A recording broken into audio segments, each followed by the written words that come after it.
Good morning दोस्तों, तो आपका स्वागत है आपका अपने चैनल लव मैजिक में। आज मैं पढ़ाऊंगा आप लोग को साइंस अटैक। चलिए स्टार्ट करते बिना टाइम वेस्ट किए। तो देखिए पहले देखते हैं सिलेबस, यानी साइंस अटैक में पढ़ना क्या क्या है, उसका देखेंगे धीरे धीरे धीरे करके पूरा चैप्टर। तो चलिए स्टार्ट करते हैं।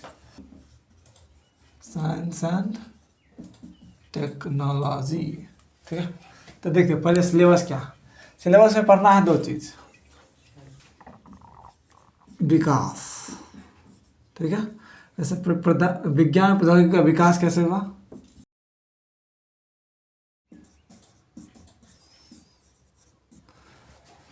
देखिए अपना लोग साइंस एंड टेक्नोलॉजी क्या क्या पढ़ेंगे तो समझते हैं। देखिए सबसे पहले पढ़ेंगे कि विकास, यानी विज्ञान प्रौद्योगिकी विकास कैसे हुआ, उसका उपयोग कहाँ कहाँ होता है और उस उपयोग का मानव जीवन में क्या प्रभाव पड़ता है वो पढ़ेंगे, ठीक है। उसके बाद पढ़ेंगे विज्ञान प्रौद्योगिकी भारतीय लोगों की उपलब्धियाँ, देश और में विज्ञान प्रौद्योगिकी और नई प्रौद्योगिकी का विकास, नई प्रौद्योगिकी का विकास, ठीक है। उसके बाद पढ़ेंगे सूचना प्रौद्योगिकी में अंतरिक्ष विज्ञान, space technology, computer, robotics, nano technology, biotechnology और अन्य विविध, ठीक है। तो चलिए पहला स्टार्ट करके अपना लोग देखते हैं कि कक्षा और यानी कि पहला पढ़ते हैं सूचना प्रौद्योगिकी में क्या होता है, यानी सूचना पहले कक्षा और उपग्रह किसे कहते हैं, ठीक है। तो चलिए स्टार्ट करते हैं। तो पहला पढ़ेंगे उपग्रह और कक्षा, सैटेलाइट, ठीक है। देखिए उपग्रह किसे कहेंगे, देखिए किसी भी ग्रह के गुरुत्वीय कक्ष में, यानी गुरुत्वीय क्षेत्र में, किसी ग्रह के गुरुत्वीय क्षेत्र में घूमने वाले पिंड या खगोलीय पिंड क्या बोलते हैं, उपग्रह कहते हैं। ये बताएंगे, सब बताएंगे। देखिए क्या बोले, किसी भी ग्रह के गुरुत्वीय क्षेत्र में वृत्तीय पथ पर चक्कर लगाने वाले पिंड को क्या बोलते हैं, उपग्रह बोलते हैं। ये मान लीजिए कोई ग्रह है, ठीक है, और इसके अंडा का देखें आप लोग, अंडा देखें तो अंडा का होता है वृत्तीय पथ, दीर्घवृत्ताकार क्या होता है, दीर्घवृत्ताकार पथ होता है। तो इस पर चक्कर लगाता है, उसे क्या बोलेंगे, उपग्रह।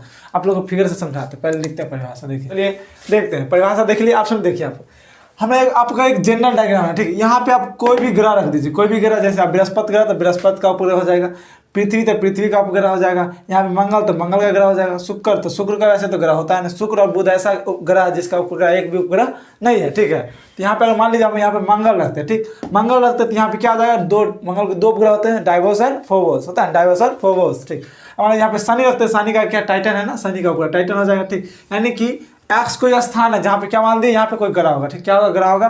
और वाई जो क्या उपग्रह होगा जो चक्कर लगा, यानी कि देखिए क्या बोले, किसी भी ग्रह के चारों दीर्घवृत्ताकार पथ या अंडाकार पथ पर चक्कर लगाने वाले पिंड को क्या बोलते हैं, ग्रह बोलते हैं, ठीक है, उपग्रह बोलते हैं, ठीक।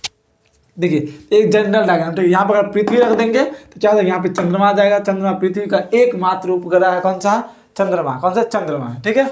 ये हो जाएगा इसका उपग्रह, ठीक है। मान लीजिए यहाँ पे हम रख देते हैं मंगल, क्या रखते हैं, मंगल, तो मंगल के दो उपग्रह फोबोस है, डाइवोस है, ठीक। तो अगर यहाँ पे मंगल हो जाएगा तो यहाँ पे क्या आ जाएगा, फोबोस एंड डाइवोस, उसको आ सकता है जो क्या करेगा, इसका चक्कर लगाएगा, ठीक है। यानी कि पृथ्वी क्या होता है, ये हो गया जनरल फॉर्म, जनरल फॉर्म यानी यहाँ से कोई भी ग्रह रख दीजिए, 8 में से कोई भी उपग्रह रख दीजिए, जैसे मंगल, पृथ्वी, शुक्र, ये सब क्या हो गया, सब ग्रह है। लेकिन दो ग्रह के पास उपग्रह नहीं, कौन है, एक है बुध और एक शुक्र के पास अपना कोई उपग्रह नहीं है, ठीक। सबसे ज्यादा उपग्रह वाला कौन सा है, सबसे ज्यादा उपग्रह वाला ग्रह है बृहस्पति, कौन सा, बृहस्पति यानी जुपिटर, ठीक है। तो ये जनरल फॉर्म था, यानी कि वाई जब कोई भी उपग्रह कृत्रिम हो सकता है या प्राकृतिक हो सकता है, ठीक है। ये समझ में आ गया कि क्या होता है उपग्रह और या परिभाषा क्या होता है। अब देखते हैं कक्षा किसे बोलते हैं, कक्षा। देखिए ये जो पिंड है ना, ये पिंड, जैसे मान लीजिए ये उपग्रह वाई कोई उपग्रह माने, ठीक, कोई भी उपग्रह हो सकता है, फोबोस, डाइवोस, टाइटन, चंद्रमा, कोई भी। ये जो उपग्रह जो वृत्ताकार पथ पर लगा है, ये वृत्ताकार पथ, इसको कक्षा बोलते हैं, क्या बोलते हैं, कक्षा बोलते हैं, कक्षा यानी ऑर्बिट, ठीक है। यानी कि क्या बोलेंगे, वैसा पथ या दीर्घवृत्ताकार पथ जिस पर क्या करता है, कोई भी उपग्रह कृत्रिम या प्राकृतिक हो, क्या करता है, चक्कर लगाता है, उसे क्या बोलेंगे, कक्षा, क्या बोलेंगे, कक्षा, ठीक है। तो अब चलिए देखते हैं आगे सैटेलाइट के प्रकार और किस प्रकार के सैटेलाइट होते हैं, किस तरह के सैटेलाइट, सब के बारे में एक एक करके पढ़ते हैं। तो चलिए आगे देखते हैं उपग्रह के प्रकार। देखिए उपग्रह के मुख्यतः 4 प्रकार होते हैं, पहले आप लोग बताते हैं। पहला होता है दूर संचार उपग्रह, टेली कम्युनिकेशन सैटेलाइट, क्या होता है, टेली कम्युनिकेशन सैटेलाइट, ठीक है। दूसरा होता है मौसमी उपग्रह, मौसमी उपग्रह मतलब कि कहने का मतलब ये जैसे सीजनल, यानी कि ये वेदर सैटेलाइट, ठीक, वेदर सैटेलाइट। और तीसरा होता है नेविगेशनल सैटेलाइट, चौथा होता है चौथा होता है रिमोट सेंसिंग सेटेलाइट, और पांचवा होता है कौन सा, पांचवा होता है ये सेटेलाइट कौन बोलते हैं, पांचवा से एस्ट्रोसैट, क्या एस्ट्रोनॉमिकल सेटेलाइट। ठीक, चलिए एक एक करके देखते हैं। ठीक है, सेटेलाइट के प्रकार।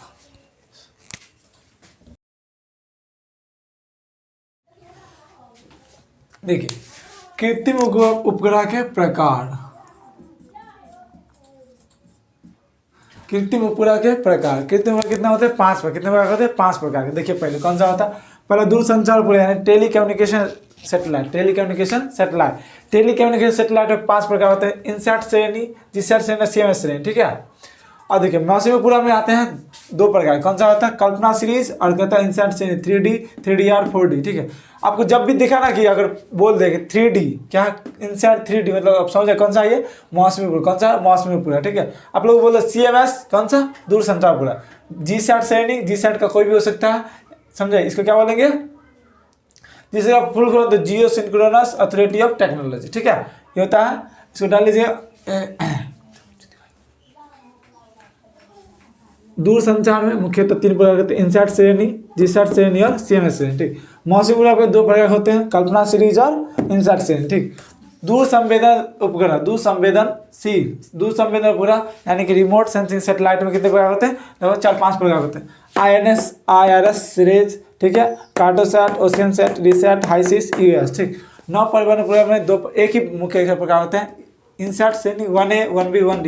यानी कि आपको जब भी दिख जाए इनसैट 1A दिखे, आपको क्या होता है ना, नौ परिवहन पर क्या होता है, यानी जो नेविगेशनल होता है, नेविगेशन सैटेलाइट, यानी कि जब आप लोग जीपीएस यूज करते हैं अपन लोग कहीं कहीं जाने पे, उसका प्रयोग कहाँ होता है, इसमें नौ परिवहन सैटेलाइट। खगोलीय पूरा क्या होता है, जो क्या करता है, रहता तो पृथ्वी कक्षा में, घूमता है किसके,